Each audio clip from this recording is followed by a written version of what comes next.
स्वागत है साथियों आपका इस वीडियो में। प्रधानमंत्री नरेंद्र मोदी ने बिहार के पूर्णिया में मंच से बयान दिया है कि भारत विश्व की तीसरी बड़ी अर्थव्यवस्था बन जाएगा। आप बीजेपी के प्रत्याशी को वोट दो। वे यहां एनडीए गठबंधन में जनता दल यूनाइटेड के प्रत्याशी संतोष कुशवाहा के लिए प्रचार करने आए थे। भारत के तीसरी बड़ी अर्थव्यवस्था बनने के क्या मतलब है, इस बात से वहां 500 रुपये में आए लोगों को क्या ही समझ आएगा। भारत आज भी विश्व की 5वीं अर्थव्यवस्था है। इससे क्या और कितना फर्क आपको पड़ता है, ये बात आपसे ज़्यादा कौन समझ सकता है। 5वीं बड़ी अर्थव्यवस्था में प्रति व्यक्ति आय 1,96,000 के करीब है। हो सकता है कि आप भी चौंक गए हों कि आखिर आपकी सत्र 2023-24 की आय प्रति वर्ष 1,96,000 रुपये आपके पास क्यों नहीं है। आखिर 5वीं अर्थव्यवस्था बनते वक्त भी आपने बीजेपी को वोट दिया था और बीजेपी पूर्ण बहुमत से सत्ता पर काबिज हुई थी। तो आपको बता दें कि बिल्कुल यही फायदा आपको तीसरी अर्थव्यवस्था बनने पर होगा। अर्थव्यवस्था 5वीं हो, चौथी हो या तीसरी, आपको बीजेपी के रहते कुछ नहीं मिलने वाला है। जुमलों के अलावा भारत का नंबर प्रति व्यक्ति आय के मामलों में 147वां है। इसका मतलब है कि हम अपने पड़ोसी बांग्लादेश से भी पीछे हैं। फिर किस काम की है ऐसी अर्थव्यवस्था।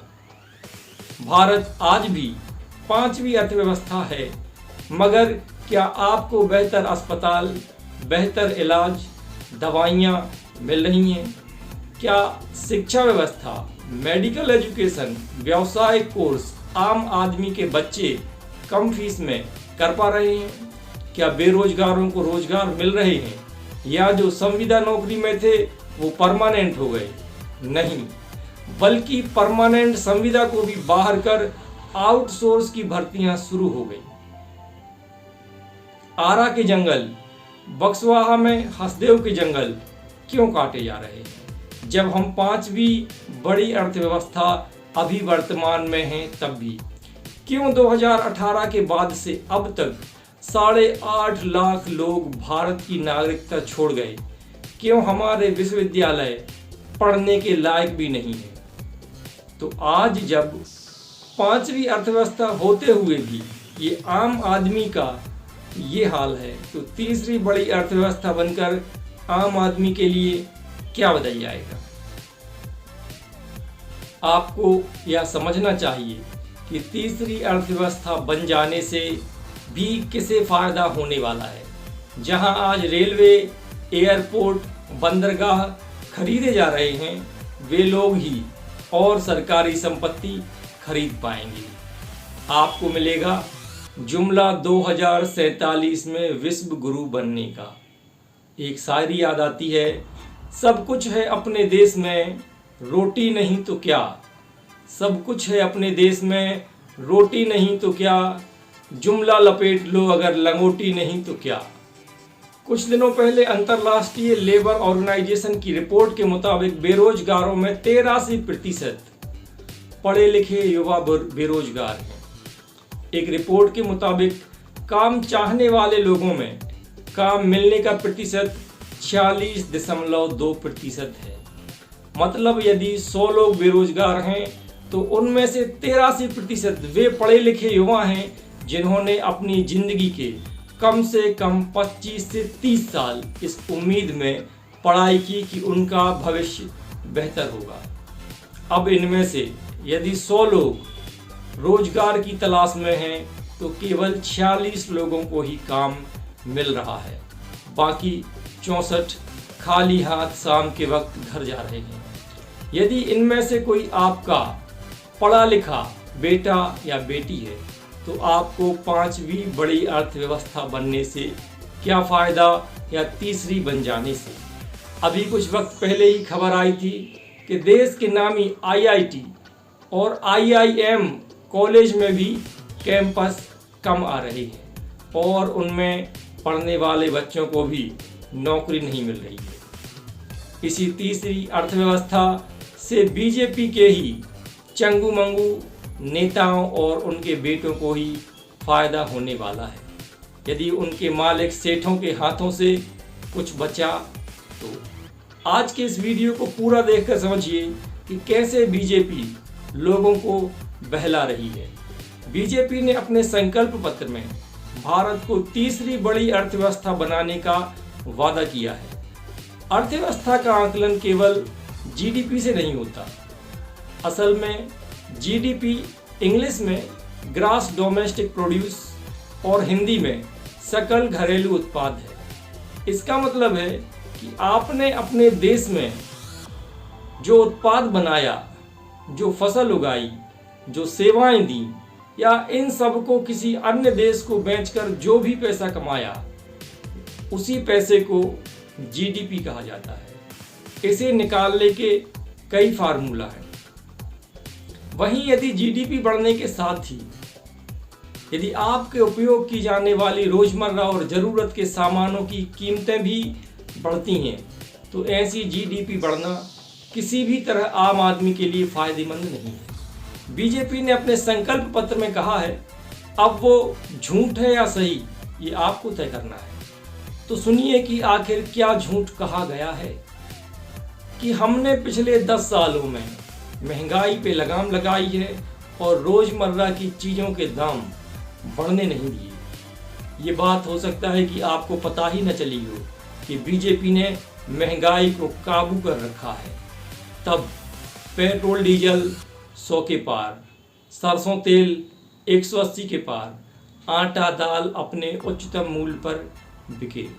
आपको बीजेपी को धन्यवाद कहना चाहिए। जैसा कि कई जगहों से जब प्रत्याशी प्रचार में जा रहे हैं तो जनता कर रही है।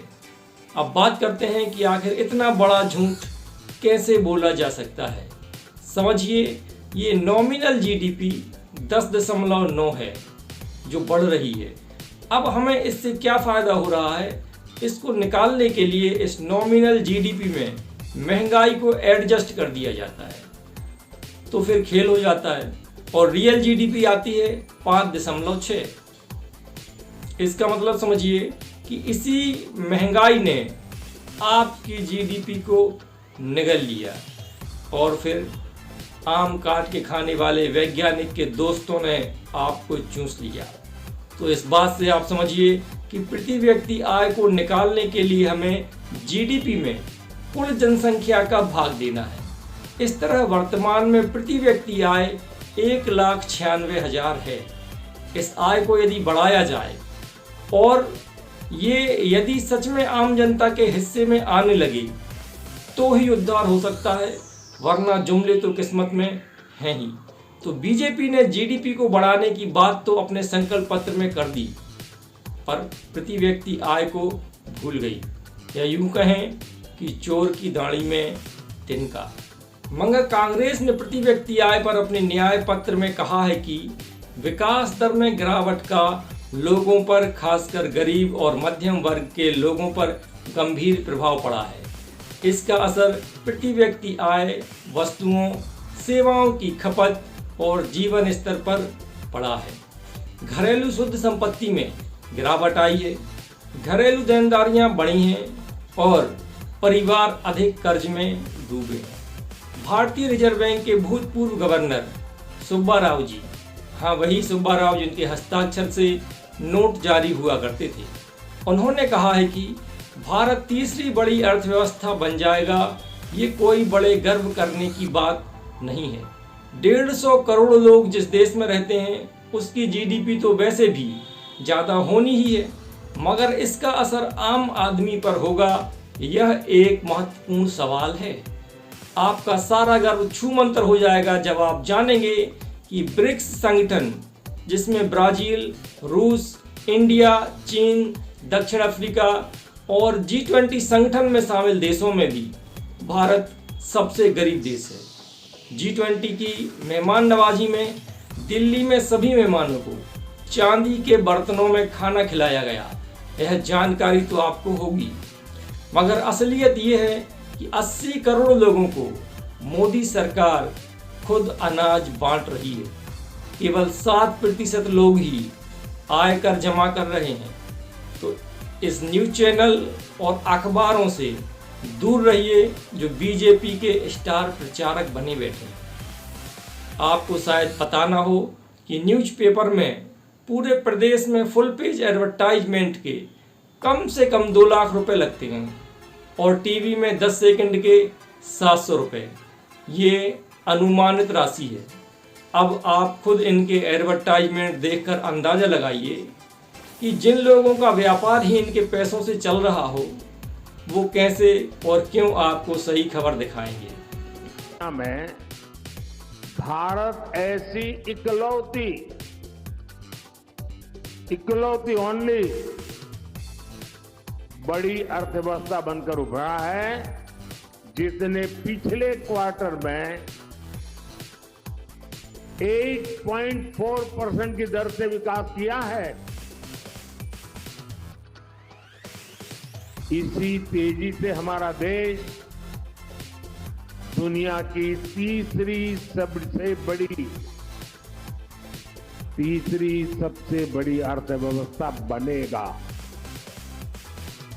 और इसका मतलब होगा तेलंगाना की अर्थव्यवस्था का भी तेजी से विकास। साथियों, इन 10 वर्षों में देश के काम करने का तरीका कैसे बदला है, आज ये तेलंगाना के लोग भी देख रहे हैं। और 24 घंटा जो देश के असली मुद्दे हैं इनके बारे में आपको कभी दिखेगा नहीं। किसानों का एजिटेशन हुआ, किसान सड़क पे उतर गए। हरियाणा, पंजाब, राजस्थान, मध्य प्रदेश, पूरे देश में। और मीडिया में क्या आता है? आतंकवादी हैं। मीडिया में आता है और बीजेपी के लोग कहते हैं आतंकवादी हैं। बेरोजगारी की बात कभी नहीं आएगी, महंगाई की बात कभी नहीं आएगी। इनका काम आपका ध्यान भटकाने का है। ये सिर्फ चाहते हैं कि पिछड़े वर्ग के मुद्दे, किसानों के मुद्दे, गरीबों के मुद्दे नेशनल और रीजनल मीडिया पे ना आए। और इनके जो मालिक हैं इनको करोड़ों रुपए सरकार देती रहती है। तो कुछ भी आपके लिए मुफ्त नहीं है, इसलिए असली मुद्दों को जानने के लिए मेहनत करिए और वीडियो को लाइक शेयर करिए। ऐसे ही वीडियो देखने के लिए चैनल को सब्सक्राइब करिए। धन्यवाद।